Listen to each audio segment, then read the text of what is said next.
First things first, I gotta say, I really do love the Tobey Maguire Spider-Man films. They're the ones that I grew up on. Yeah, the CGI and humor may just be a tad bit out of date by today's standards. However, I feel like for the most part, everything is pretty damn good. Also, these films have some of the most iconic moments in superhero media, and that's a fact. For some examples, we have Peter Parker climbing the wall when he first gets his powers, like everybody's tried to do this. The devastating Uncle Ben death scene, which was acted out incredibly well by Tobey Maguire. His crying scenes are so convincing, it's insane. Spider-Man saving the train in Spider-Man 2 is another standout, and the reveal of the all-black Spider-Man suit in Spider-Man 3. Like, come on, it just looks perfect. But I must say, there is one scene that I purposely didn't add to this list, and that's for a very good reason. And honestly, it's because it just can't be compared to these iconic scenes. It's in its own realm of perfection. And no, I'm not exaggerating. And that very scene is the final fight between the Green Goblin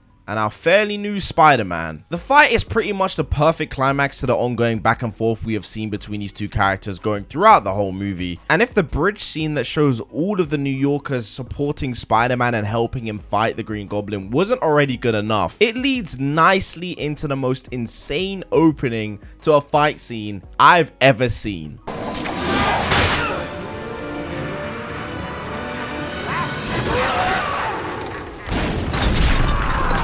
This is just insane. Spider-Man goes from being completely surrounded by the people that support him the most to being dragged and thrown into a broken down, abandoned building where he is now completely alone. Also, the pacing of this fight is just incredible. He just got thrown through a brick building, looks up, and is instantly met with this.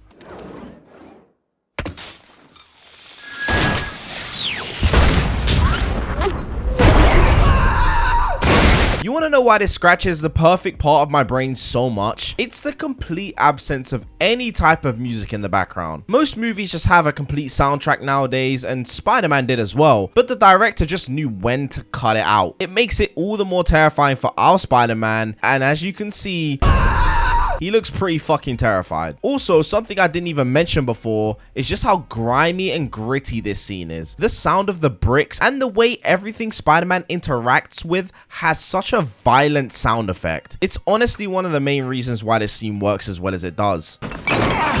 A common critique of the newer Marvel films is that the punching and kicking doesn't even feel convincing anymore. The fights don't feel real. They feel way too choreographed. You can tell they're not really fighting. But in Spider-Man, these might be the most convincing sound effects I have ever heard when somebody is getting brutally beat down on screen.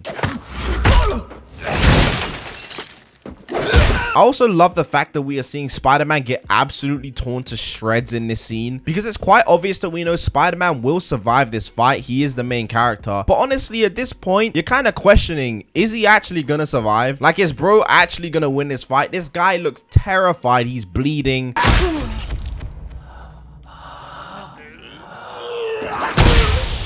But in the end, the Green Goblin decides to say something he probably regrets to this day, and the reaction Spider-Man gives is the perfect way to show just how important protecting the lives of everyone, including the people he loves, means to him.